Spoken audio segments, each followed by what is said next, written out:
नमस्कार दोस्तों, मेरा नाम है मनीष भारती और आप देख रहे हैं संस्कृति आईएएस यूट्यूब चैनल। दोस्तों, जैसा कि आप जानते हैं, हम क्विक रिवीजन कर रहे हैं आर्ट एंड कल्चर का प्रीलिम्स एग्जामिनेशन को ध्यान में रखते हुए और टॉपिक वाइज हम पढ़ते हैं, यानी कि 5 प्रश्न 5 विभिन्न टॉपिक से हम लाते हैं ताकि आपका पूरा रिवीजन हो जाए। और ये हमारा 7वां लेक्चर तक हम पहुँच गए, यानी कि अब हम आर्ट और कल्चर जो ये पूरा सब्जेक्ट है इसके आखिरी सेगमेंट तक हम पहुँचते जा रहे हैं। ठीक है, तो आज भी हम 5 टॉपिक से 5 प्रश्न लाए हैं और समय बिना गवाए हुए पहले प्रश्न की ओर चलते हैं। निम्नलिखित कथनों पर विचार करना है आपको। ठीक है, जैसा कि मैं बार बार कह रहा हूं कि हमारा मकसद टॉपिक के साथ रिवीजन कराना तो है ही, लेकिन उसके अलावा जो एक बड़ा मकसद है वह है कि प्रीलिम्स एग्जामिनेशन में प्रश्नों का समाधान करने की अप्रोच आप में डेवलप हो। तो सबसे पहले समझिए कि कथन ये है, तो इसके बाद सीधा कहां पहुंचना है कि कमांड पे, कि क्या कहा जा रहा है। कथन असत्य है। देखिए, जनरली क्या रहता है, सत्य है, तो आप उसके आधार पर जो सत्य कथन है विकल्प आप वहां चुनते हैं। यहां कहा गया है कौन सा कथन जो है असत्य है, यानी कि गलत है, उसे विकल्प के आधार पे आपको चुनना है। अब यहां देखिए, राष्ट्रीय ध्वज से कुछ बातें की गई है। राष्ट्रीय ध्वज को खुले में या किसी नागरिक के घर पर दिन रात किसी भी समय फहराया जा सकता है। यहां देखिए, जब केवल और किसी भी ऐसे शब्द हो ना, तो वहां थोड़ा सा ध्यान दे करके उस लाइन को पढ़ते हैं। राष्ट्रीय ध्वज की लंबाई और चौड़ाई का अनुपात जो है 4:3 होना चाहिए। इस तरह की बातें की गई है। जरा सा इस टॉपिक पर चल लेते हैं और देखते हैं कि भारत सरकार ने हालिया संशोधन राष्ट्रीय ध्वज को लेकर के क्या किया था, उसके आधार पे अब क्या बातें की गई है। भारतीय ध्वज संहिता को दिसंबर 2021 में संशोधित किया गया था। उस संशोधन के अनुसार कुछ बातें कही गई और उस संशोधन के आधार पे कहा गया कि राष्ट्रीय ध्वज को अब आप खुले में या किसी नागरिक के घर पर दिन या रात में कभी भी फहरा सकते हैं। इससे पहले ये क्या था कि तिरंगे को रात में आप नहीं फहरा सकते हैं, यानी कि केवल सूर्योदय से सूर्यास्त तक ही आप इसे फहरा सकते थे। राष्ट्रीय ध्वज की लंबाई और चौड़ाई का जो अनुपात है 3:2 होना ही चाहिए। और घर पर राष्ट्रीय ध्वज सार्वजनिक या निजी संगठन या शैक्षणिक संस्थान का कोई सदस्य राष्ट्रीय ध्वज की गरिमा और सम्मान के अनुसार सभी दिनों या अवसरों पर राष्ट्रीय ध्वज को फहराया जा सकता है।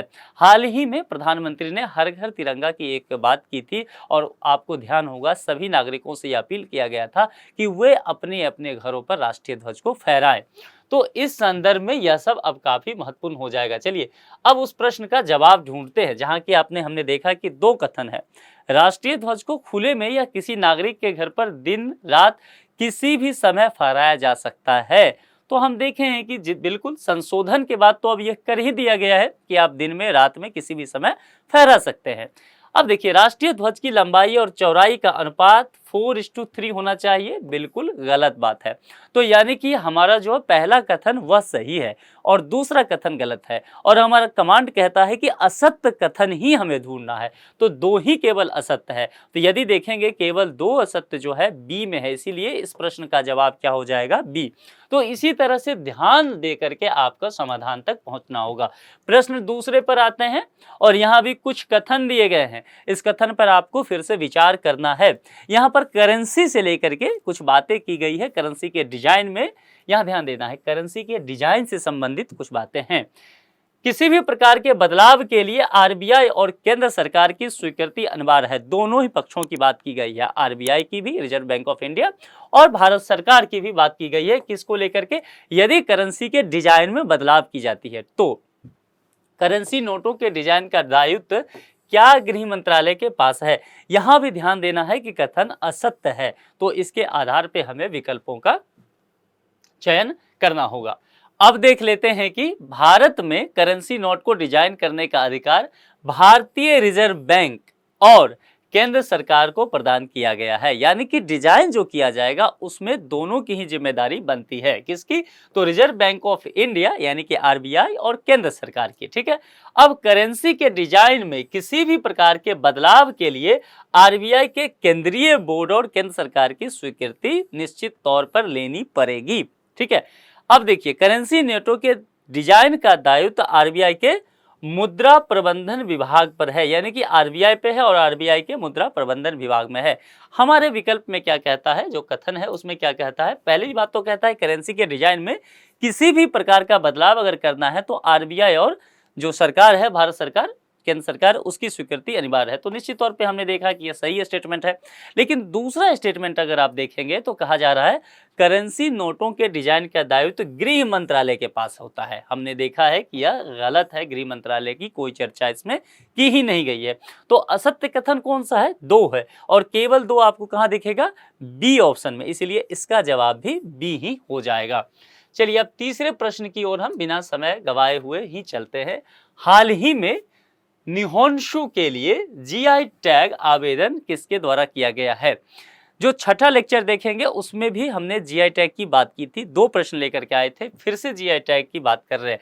यानी कि आप समझ रहे हैं कि इस बार जो जीआई टैग है वो विवादों में भी रहा है, कई राज्यों में, कई राज्य के आपसी विवाद और कई प्रोडक्ट को लेकर के भी।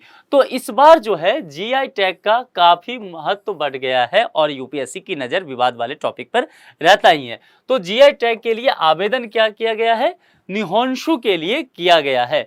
किस देश के लिए किया गया है? अभी तक हम पढ़ते आए हैं, आप भी देखते होंगे कि जीआई टैग जो है भारत में किसी राज्य के किसी प्रोडक्ट को मिला है, जैसे बनारस में बनारसी साड़ी को मिल गया है, या फिर जैसे असम के गमछा को भी मिला है। इसी तरह से हम देखें, लेकिन यहाँ देखिए जो विकल्प है वो चारों ही किसी न किसी दूसरे देश का नाम है। ठीक है, अब इसको देख करके घबराना नहीं है, ध्यान से इसको देखना है और सबसे पहले इसके द्वारा कुछ चीजें जो बताई गई है यहां पढ़ लेना है। देखिए, जापानी दूतावास ने एक मादक पेय निहोंशु के लिए जीआई टैग प्राप्त करने हेतु आवेदन किया गया है। किसके द्वारा?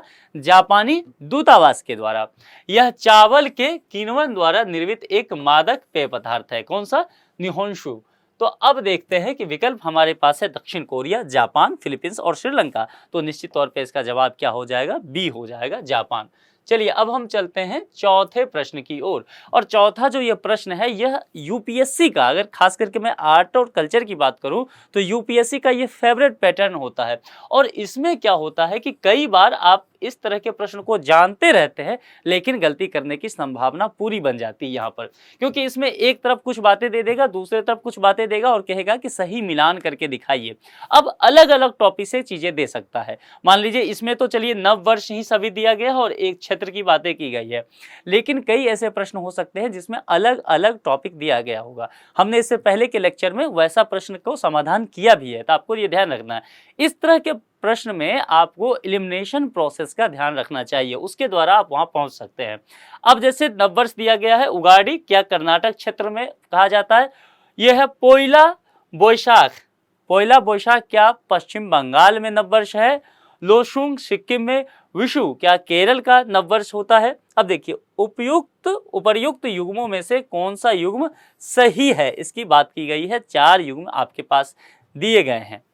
चलिए सबसे पहले इसको ना एक मैप से, भारत का मैप लेते हैं और उससे समझते हैं थोड़ी सी तसल्ली से। भारत का नववर्ष मानचित्र यह है। भारत के अलग अलग क्षेत्रों में नववर्ष का उत्सव जो होता है उसे देखिए। भारत काफी विविधता वाला देश रहा है, विभिन्न जाति धर्म क्षेत्र तो रहे ही हैं, भाषा भी विभिन्न रहा है, पर्व त्योहार विभिन्न रहे हैं। तो उसमें क्या होता है, भाषा के आधार पर बहुत चीजें बदल जाती है। अब जरा देखिए, अगर देखिए बैसाखी की बात करेंगे तो आप जानते हैं बैसाखी की बात पंजाब में मुख्य रूप से की जाती है, उत्तर भारत राज्य है। और नवरेह की बात आप जानते हैं जम्मू कश्मीर और लद्दाख का जो क्षेत्र है, आप चर्चा में सुनते भी होंगे, वहां पर भी की जाएगी। और बिहू आप जानते हैं बोहांग बिहू असम में होता है। लोसुंग जो है सिक्किम का नववर्ष होगा। सजिबू चोइरोबा मणिपुर और पोइला बैसाख या पहला बैसाख बंगाल में, विषुव संक्रांति ओडिशा में, पुत्तांडु तमिलनाडु में, विषु केरल में, उगाड़ी कर्नाटक आंध्र प्रदेश और तेलंगाना के क्षेत्र में, गुड़ी पड़वा महाराष्ट्र और गोवा में, बेस्तु बरस गुजरात में। तो यह देख लिए कि किन किन राज्यों में मुख्य रूप से नववर्ष क्या होता है। जरा ये देख लीजिए कि किस किस महीने में कहां पर नववर्ष होगा, मतलब अंग्रेजी कैलेंडर के हिसाब मिलाकर के हम देख लेते हैं। जैसे कि देख लीजिए यह जो एरिया है, ये जो क्षेत्र पड़ जाएगा आपको महाराष्ट्र वगैरह का, यहाँ पर इस जगह पर मार्च अप्रैल में नववर्ष का समय होगा। वहीं पर अगर आप देखेंगे यहाँ पर केरल के समय में या तमिलनाडु में, यहाँ पर अप्रैल के महीना में नववर्ष होगा, अंग्रेजी कैलेंडर के हिसाब से बता रहा हूँ। वहीं पर अगर आप गुजरात की स्थिति देखेंगे, वेस्तु वर्ष जो होता है वो अक्टूबर नवंबर के महीने में पड़ता है। तो इस तरह से पूरा एक मैप देख लिए। अब हम उस प्रश्न पे फिर से चलेंगे और देखेंगे कि वह प्रश्न क्या कहता है। देखिए यहाँ पर नववर्ष और क्षेत्र फिर से एक बार समझ लीजिए कि क्या है। अब देखिए उगाड़ी, हमने देखा है कि उगाड़ी जो है कर्नाटक का नववर्ष होता है, बिल्कुल सही बात है। पोइला बोईशाख जो है पश्चिम बंगाल में, बंगाली भाषा ये है तो पश्चिम बंगाल का होता है, बिल्कुल सही है। लोशुंग हमने देखा है सिक्किम भी सही है, और विशु केरल में नववर्ष होता है। तो इस तरह से चारों विकल्प ही इसमें से सही है, यानी कि यहां पर सभी युग्म सही हो जाएगा। देखिए सभी युग्म है तो डी इसका सही जवाब हो जाएगा। अब चलते हैं हम 5वें प्रश्न की ओर, और 5वां प्रश्न जो है प्रोजेक्ट वाणी से संबंधित है। अभी हाल ही में यह चर्चा में रहा था। प्रोजेक्ट वाणी के विषय में निम्नलिखित कथनों पर विचार आपको करना है। कौन सा कथन सत्य होगा? कमांड को हम देख रहे हैं सबसे पहले। अब हम कथन को देखते हैं। इसका उद्देश्य, यह जो प्रोजेक्ट वाणी है इसके उद्देश्य की बात की गई है, संपूर्ण भारत में प्रचलित भाषाओं के नमूने एकत्र करने के लिए कृत्रिम बुद्धिमत्ता मॉडल यानी कि एआई टेक्नोलॉजी का इस्तेमाल करने की बात की जा रही है, का निर्माण करना है। यह देखेंगे क्या सही है गलत है। संस्कृति मंत्रालय ने भारतीय विज्ञान संस्थान यानी कि इंडियन इंस्टीट्यूट ऑफ साइंस के साथ मिलकर इस पहल को शुरू किया है। देखेंगे कि दोनों ही कथन में से कौन कथन सत्य है प्रोजेक्ट वाणी को लेकर के, क्योंकि हमें यहाँ पर सत्य कथन को चुनना है, ढूंढना है। चलिए अब प्रोजेक्ट वाणी को जरा समझ लेते हैं। प्रोजेक्ट वाणी को आप ध्यान भी रख लीजिएगा, क्योंकि आपके लिए ये जरूरी हो जाएगा। प्रोजेक्ट वाणी हो या इससे मिलता जुलता एक जादुई पिटारा हाल फिलहाल में भारत सरकार ने जारी किया शिक्षा मंत्रालय के द्वारा, तो ये सभी जो प्रोजेक्ट हैं, इस तरह के जो योजनाएं भारत सरकार द्वारा चलाई जा रही है, उसे आपको ध्यान रखना है। देखिए इसका उद्देश्य जो है संपूर्ण भारत में बोली जाने वाली भाषाओं के नमूने एकत्र करना है। दूसरी बात, एआई आधारित यानी कि आर्टिफिशियल इंटेलिजेंस की बात की जा रही है, तो एआई आधारित भाषा मॉडल जो विविध भारतीय भाषाओं और बोलियों को सक्षम बनाने में सक्षम होगी, उसके नमूने एकत्र करना है। अब यहाँ पर देखिए इसके लिए दो जो है संस्थान चूज किए गए हैं। एक तो हो गया इंडियन इंस्टीट्यूट ऑफ साइंस यानी कि भारतीय विज्ञान संस्था, दूसरा गूगल इंडिया को भी यह जिम्मेदारी दी गई है, यानी कि अकेले इंडियन इंस्टीट्यूट ऑफ साइंस नहीं बल्कि इसके साथ साथ गूगल इंडिया को भी। संभावित उपयोग जो इसके हैं वह क्या क्या हो सकता है, तो स्वास्थ्य के क्षेत्र में, कृषि के क्षेत्र में, वित्तीय समावेशन के लिए, इन सब क्षेत्रों में ऐप बनाने के लिए इसकी जरूरत हो सकती है। तो इस तरह से हमने 5 प्रश्न देखे हैं। अब जरा इसके एक्सप्लेनेशन के आधार पे ढूंढते हैं कि कौन सा कथन सत्य है। देखिए इसका उद्देश्य संपूर्ण भारत में प्रचलित भाषाओं के नमूने एकत्र करने के लिए एक कृत्रिम बुद्धिमत्ता मॉडल का निर्माण करना है। तो क्या यह कथन सत्य है? तो हमने अभी अभी देखा है कि बिल्कुल सत्य है। उद्देश्य में जो भारत में जितनी भी भाषाएं बोली जाती हैं उसका जो है नमूना एकत्र करना इसका काम है, और उसके लिए एआई टेक्नोलॉजी का इस्तेमाल किया जाएगा। ये बात ठीक है। अब देखिए संस्कृति मंत्रालय ने भारतीय विज्ञान संस्थान IISc के साथ मिलकर इस पहल को शुरू किया है। गौर से देखना है, कई कथन क्या होगा सत्य आपको दिखेगा, लेकिन वह अधूरा सत्य होगा। आप कहेंगे जी हमने पढ़ा है कि IIS को ये जिम्मेदारी दी गई है, लेकिन मैं कहूंगा कि जी नहीं, IIS के साथ जो है गूगल इंडिया को भी ये जिम्मेदारी दी गई है। तब आप कहेंगे हाँ सर ये बात तो छूट गया था। तो यहाँ पर यह कथन इतना भर सत्य है, लेकिन यह पूरी तरह से सत्य कथन नहीं है। गूगल इंडिया यहाँ पर मिसिंग है, और इसीलिए बेचारे इस कथन को गलत होना पड़ेगा। तो देखिए केवल पहला कथन ही इसमें सही हम देखते हैं, और पहला कथन कौन सा है? केवल एक जो है ए विकल्प में है, इसीलिए इसका जवाब हो जाएगा ए। तो विकल्प आपने देख लिया कि ए ही इसका सही जवाब होगा। इसमें 5 प्रश्न हमने 5 डिफरेंट टॉपिक से किया है, ठीक है। ये 7वां एपिसोड था, तो तकरीबन 35 प्रश्नों का समाधान हमने किया, और 35 प्रश्न के लिए कम से कम हमने 32 टॉपिक को कर लिया है। चूंकि 1-2 प्रश्न सेम टॉपिक से किया है, तो लगभग 32 टॉपिक को हमने कवर कर लिया है। मैं ये मान के चलता हूं कि लगभग अब हम जो है सिलेबस के अंतिम चरण में हैं।